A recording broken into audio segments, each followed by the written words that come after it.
Problem का इथे बोलल्यानंतर इकडून जाता जाता 5 ठिकाणी बोलावं. आता काय दिवसभर चालवायचा ना एनर्जी.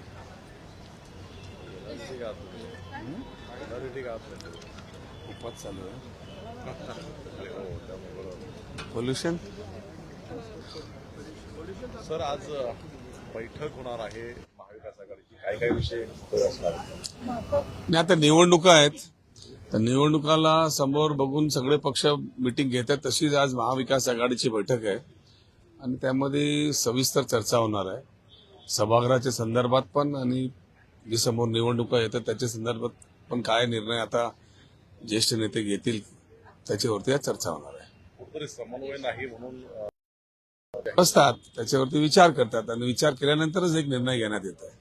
आज राज्यसभेसंदर्भामध्ये बैठकीत काही निर्णय घेतला जाणार आहे आणि मग कोर कमिटीकडे किंवा मग दिल्लीमध्ये ह्या निर्णयाबद्दल माहिती देण्यात येणार आहे. नाही, शेवटचा निर्णय म्हणजे दिल्लीतच होतोय पण प्रायमरी लेवलवरती इथे मुंबईमध्ये आता अधिवेशन चालू आहे. ते सगळे जे महाविकास आघाडीचे आमदार आहेत त्यांच्याबरोबर बैठक होणार आहे.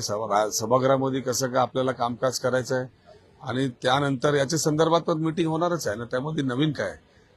राज्यसभेमध्ये जर एनसीपीला तुम्ही समर्थन देत असाल तर विधान परिषदेची दावा त्या एका जागेचा दावा काँग्रेसकडनं केला जाईल का की त्याकरता वेगळ्या पद्धतीचा विचार काही केला जातो? असं आहे की स्ट्रॅटेजी आता जे होणार आहे ते आता मला बोलता येणार नाही. आता बसल्यानंतर कोणाला कुठली जागा दिली पाहिजे, कशी दिली पाहिजे, त्याच्यानंतर कोणाचा टर्न कधी येणार आहे.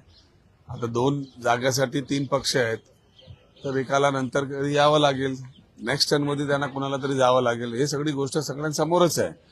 तर एकदा बैठक झाली, बैठकीच्या नंतर चर्चा झाली, चर्चामध्ये समोर येणार की काय पद्धतीने कसं काय स्ट्रॅटेजी तयार करण्यात येत आहे.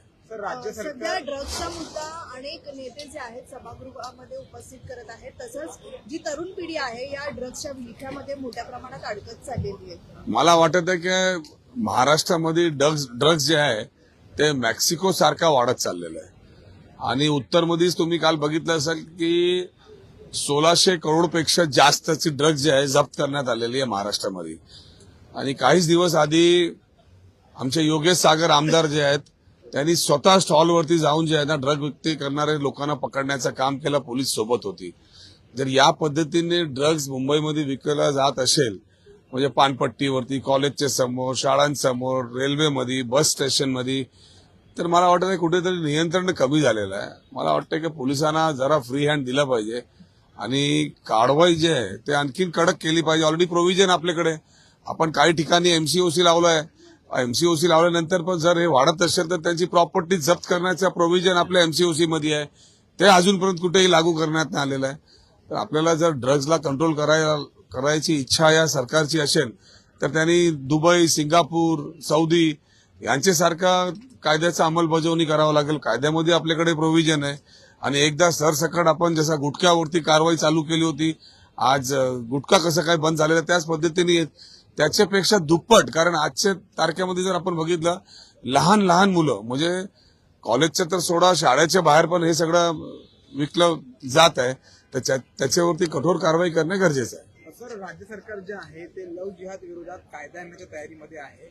एक ड्राफ्ट जो आहे तो विधी आणि न्याय विभागाच्या अंतर्गत आहे. कसं बघता ज्या काही घटना घडत आलेल्या आहेत लव जिहादच्या विरोधात तर ठोस कायदा राज्य सरकार आणण्याच्या तयारीमध्ये नाही, सरकारला जे कायदा आणायचा आहे लव जिहाद बद्दल त्यांनी आणावा. पण त्यासोबत सरकारने हे पण कायदा आणला पाहिजे की जिथे शेतकरी आत्महत्या करत असेल त्या ठिकाणी तिकडचे कलेक्टरला सस्पेंड केला पाहिजे, त्या मंत्र्यांना आपली पद सोडली पाहिजे. आज सरकार असताना जर शेतकरी आत्महत्या करत असेल, तरुण मुलं आत्महत्या करत असतील, लोकांना खाण्यापिण्याची वस्तू भेटत नसेल, त्याच्यामुळे संपूर्ण संसार जर आत्महत्या करत असणार तर त्याच्याबद्दल पण सरकारने काय कायदा आणला पाहिजे. जर सरकारमध्ये असताना लोक जीव देत असणार, त्यांना लागणारी वस्तू भेटत नसतात तर मला वाटतं लव जिहादपेक्षा जास्त याच्यावरती कायदा आणणं गरजेचं आहे. सर्वोच्च न्यायालयाकडनं पण या संदर्भात अनेक प्रश्नचिन्ह उपस्थित केलेले होते. जे इतर राज्यांमधले कायदा झालेले आहेत त्यामध्ये देखील काहीच्या त्रुटी ह्या आढळत आहेत. अशात राज्यामध्ये कायदा आणत असताना अशा प्रकारे कायदा यावा की नाही, अस्तित्वात यावा की नाही हा एक प्रश्न. प्रश्न आता असा आहे की देशामध्ये आणि राज्यामध्ये काय चाललंय हे लोकांना समजण्याची गरज आहे. एका ठिकाणी तुम्ही असे कायदे आणत आणि दुसऱ्या ठिकाणी तुम्ही एक एक संपत्ती देशाची आणि राज्याची तुम्ही एक एक विकत चालली देत चाललेत. त्याच्या संदर्भात कुठलाही कायदा येत नाही की आपली प्रॉपर्टी जर आपण असेच उद्योगांना देत चाललो तर आपल्या पुढची येणारी पिढीकडे सरकारकडे काय राहणार आहे. आज जर पूर्ण देश आपण काही ठराविक लोकांना द्यायचा निर्णय घेतलाय आणि त्याच्यावरती चर्चा होत नसेल आणि अशी सगळी कायद्याच्या संदर्भात धर्माच्या संदर्भात आणि काय खायचं काय पियायचं लव जिहाद हे सगळं जिहादच्या संदर्भात तुम्ही चर्चा करत मदरसाच्या बद्दल चर्चा करत असणार पण मूळ मुद्द्याच्या संदर्भात तुम्ही काहीच बोलत नाही. आणि खरं म्हणजे हे सगळं आणण्याचं कारणच आहे की लोकांना दिशाभूल करायची लोकांना समजलं नाही पाहिजे की काय चाललंय. मला वाटतं की हे सगळं षडयंत्र जे आहे ना केंद्र सरकार राज्य सरकार करत आहे. काँग्रेसचा या कायद्याला विरोध असेल की पाठिंबा असेल? नाही कुठल्या काँग्रेसला तर मी खरं म्हणतोय की या देशामध्ये लोक जगली पाहिजे लोकांना उद्योग असला पाहिजे तरुणांना नोकऱ्या असल्या पाहिजे शेतकऱ्यांनी आत्महत्या नाही केली पाहिजे आणि शेतकऱ्यांचे सगळे मालला भाव भेटला पाहिजे याच्यावरती लक्ष जास्त आहे. आणि इंटरनॅशनल लेवलवरती किंवा आजूबाजू शेजारीमध्ये राहणारे जे आपले देश आहेत त्यांच्या बरोबर आपले रिलेशन चांगले असले पाहिजे. ते चांगले असलं तर आपण प्रगती करू शकतो. हे सगळं जर व्यवस्थित नाही टिकवलं तर मला वाटत नाही की आपण चांगल्या पद्धतीने प्रगती करू शकतो. पण सर याला काँग्रेसचा विरोध असेल की समर्थन असेल? आता स्पेसिफिक कायदा तर समोर येऊ द्या. त्या कायद्यामध्ये काय त्यांची अटी आहे काय त्याच्यात नियम आहे ते समोर आल्यानंतर त्याच्या आधी आपण कसं बोलू शकतोय. नाहीतर मला वाटत नाही की असे कायद्याला आणण्याची गरज आहे पण कायदा जर सरकार आणत असेल तर त्याच्यावरती 100% निर्णय घेण्यात येईल.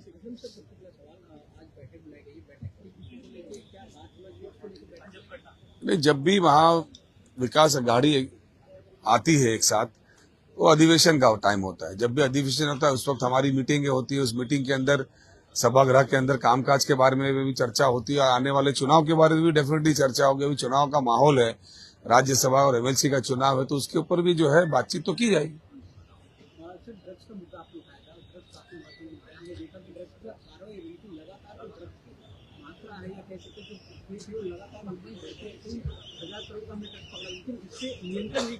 पिछले एक साल से मैं ये कह रहा हूं कि ड्रग्स के ऊपर कड़क कार्रवाई होनी चाहिए.